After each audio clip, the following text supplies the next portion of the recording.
am in the heart of Adelaide at Sean's Kitchen, Sean Connolly's brand new restaurant at Sky City Casino here in Adelaide. The sister casino, of course, to our very own Auckland Casino. I'm really looking forward to lunch because it's booked out weeks ahead for breakfast, lunch and dinner. So let's go have a look.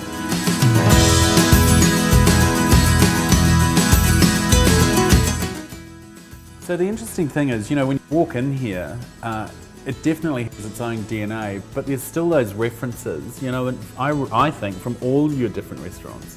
Well, I think it's really important, especially as you're developing and expanding out. People want to feel like they recognise something. They walk into one of your restaurants. So there's glimpses of all my restaurants in Sean's Kitchen. It's kind of a collection of 30 years of food. But you know, there's gnocchi from Gusto, there's steaks from the grill, there's a burger from the Morrison. There's something here for everyone, but there's all glimpses of everything we've done over the years. Yeah. Now there are some spectacular restaurants in Adelaide, if not, you know, South Australia. Were you nervous at all at sort of coming in with, you know, quite a different offering and your imprint into the market? Yeah, I was really nervous, you know. I think everyone talks about how great the produce is here in South Australia, and I truly believe it's some of the best in the world. But the biggest thing for me is there's some fantastic cooks here as well, and chefs. And it wasn't like just I was just like a big dick coming to town. Like I really had to know my onions and really cook good food. And I took it really seriously. But I think we fit into the market nicely. I'm not here trying to prove any points. I'm close to 50 now. I'm not trying to recreate the world. I'm just going to try and cook food that's approachable and kind of easy for everyone to understand. When you walk into my restaurant, it's prawn cocktails, it's chicken and chips, it's music from the 80s. And it's just friendly focused service. Yeah. And this restaurant really does kind of, you know, it's kind of reaches out to so many people. So it's kind of loud and brash downstairs, a little bit more cool and slick upstairs. It is an amazing region though, isn't it? Like, I'm sort of surprised there aren't more Australians living here because, you know, the quality of the produce, the growers, you know, we've just come from the Fleurieu Peninsula and those vineyards just run right down to the ocean. It's just extraordinary. From the mountains to the sea, it's got everything you need here. There's not much else you'd want, is there? No, and the climate's spectacular. It's so beautiful, yeah. It is, and there's hardly anyone here. Don't you think? Like, you know, we all live in these great big busy cities, and you come to a place like this, and you think, wow, you know, it's special, isn't it? They've got it right. Yeah. Well done. It's a spectacular place. It really is. So here's cheers to you. Thanks, Michael. Cheers. Cheers.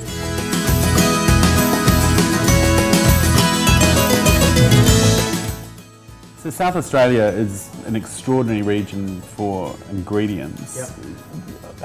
Moving here, how hard has it been to access that, or has it been relatively easy? It's been quite easy for me. I think, you know, always having eaten wild food, it's been easy. There's some real interesting ingredients here in South Australia. Chocolate lily is one of our favourites. Actually, that in the back of that wall is those are the chocolate lily tubers. And out the corridor is actually the other half of the plant and the flower. As you go to the bathroom, you can see it in the wall, and it's an important part for us because we use the flowers at a certain time of year, we use the tubers at another time of year. And there are many examples of that. I look at South Australia and I think, you know, the food that we've got here and the ingredients we've got here, the flavour's second to none. You know, it's world class. I mean, I've travelled the world with the TV show. I've been to 10 countries in the last months. I can hand in my heart say the produce that we've got in South Australia is some of the best in the world, without doubt. I mean, I'm saying that even over Scotland. That's a big claim. Big call. So you've certainly put the restaurant scene on the market here, you know, in terms of South Australia and Adelaide. You know, when they heard we were coming, they said, you've got to go there, you know, and find out what he's like, and, you know. Why should people come here into your restaurant? I think it's a really good snapshot of Australia from a food perspective. So we've got two restaurants, one upstairs and street downstairs. Street's the casual, no need to book, walk in, you can have a burger, you can have wings, you can have some ceviche. There's food from its composition is derived from all over the world, but the ingredients, a lot of them are made. We use just as many native ingredients downstairs as we use upstairs. Whereas upstairs is a bit more of a journey. And in either case, we want people to, particularly here in Arana, we want people to feel as if they've had a meal that they wouldn't be able to get anywhere else. You know, it's a real expression of Australia, of South Australia, the land, the time, the place, and it does give you a little bit of insight into some of these ingredients and the culture that they came from traditionally. And I think that's really important.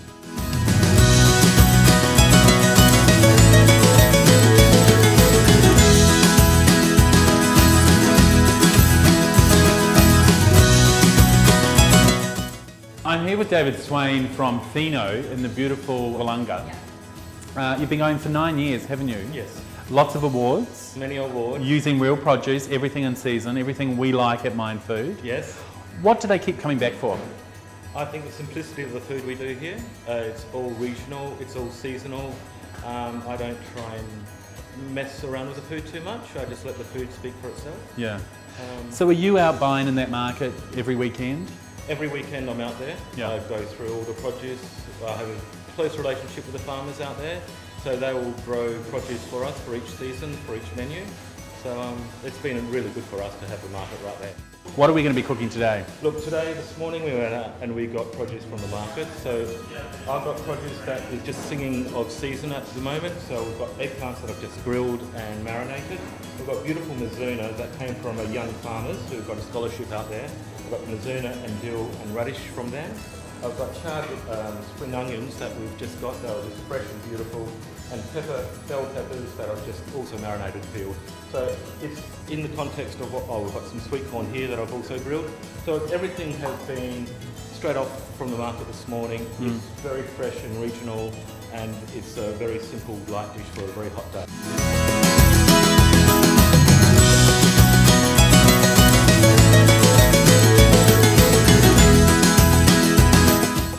David, that is absolutely beautiful. It really is a piece of South Australia on a plate, isn't it? Sure is. It's so simple and delicious and healthy looking, and best part of all, it's all in season. Yep. Well done. Absolutely. I can't wait to dig in. Good. Thanks.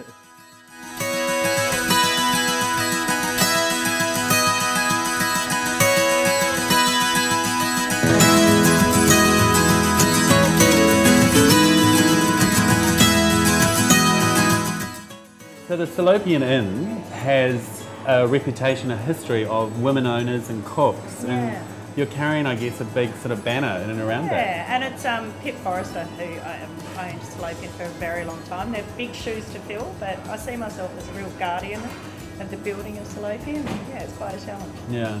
Your food is absolutely delicious. You know, as I said to you before, we keep coming back here.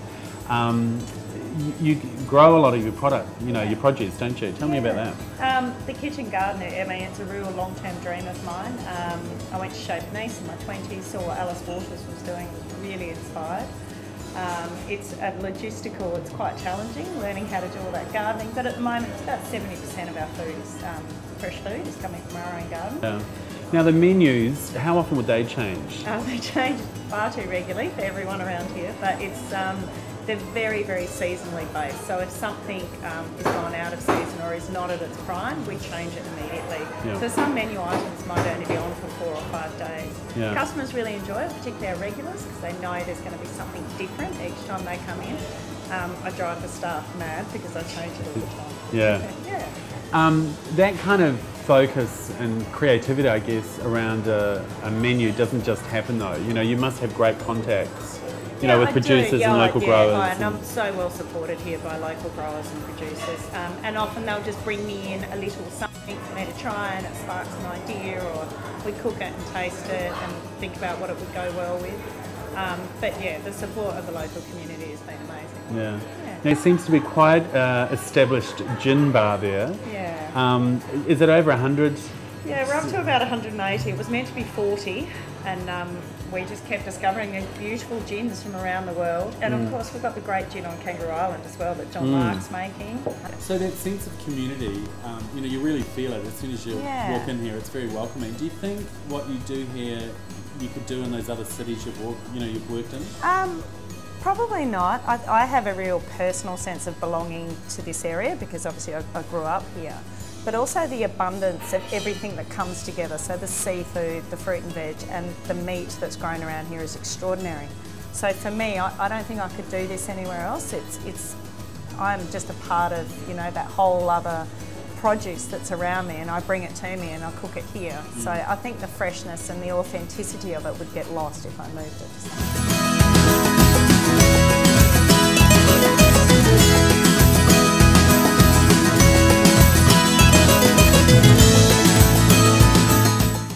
So the wonderful thing about South Australia is its beautiful array of food and wine, the gorgeous wineries, the olive groves, the farmers markets. But there's also the national parks, and I'm here in Ongaparinga River National Park, and it is absolutely spectacular. You can't get any more Australian than this. As we drove here, there were kangaroos bouncing in front of us. It is absolutely beautiful. And the best kept secret of all is this. Cheers. So tell me about Off-Piste. I guess, look, the name's never meant to mean one thing, but the business, but Off-Piste is off track, and this is where we're at. It's a very Australian experience, and I think for a lot of people, they wouldn't realise that this was South Australia. I think for a lot of people, you know, we are aware of great food, good wine, you know, even the beautiful coastal ranges. But, you know, this to me, you know, even as we drove in, seeing the kangaroos, and it's sort of, I didn't expect any of this. You know, and now you kind of throw, you know, the gourmet loop in it as well. It's not, wow. It's eating food at wonderful places, I think that's what we all want to do. A lot of visitors, they come to Australia these days, and I think they see these pictures, these amazing sort of outdoor eating experiences, and we all love it. We've loved it as Australians from the get-go. And this is a very local affair. I think everything that we do in this area, you know, it's all very locally driven. This is all from local knowledge. I used to come bushwalking through here with my parents when I was young. And, has it changed much? Oh, not at all. No. No, it's incredible. Like, it's just as how I remembered. And I think the Ongaparinga River National Park that we're sitting in has been a key driver. You know, given me a lot of inspiration to set up the business. So it doesn't get much better than this, does it? You know, 45 minutes from Adelaide, beautiful food and wine. It's, you know, look at it, it's amazing. Yeah, it's a wonderful place to come and visit. Yeah. Regions are nice and close to Adelaide. It's very unique. No other city has it like we do, and I think it's one of the best parts about it. So yeah, welcome.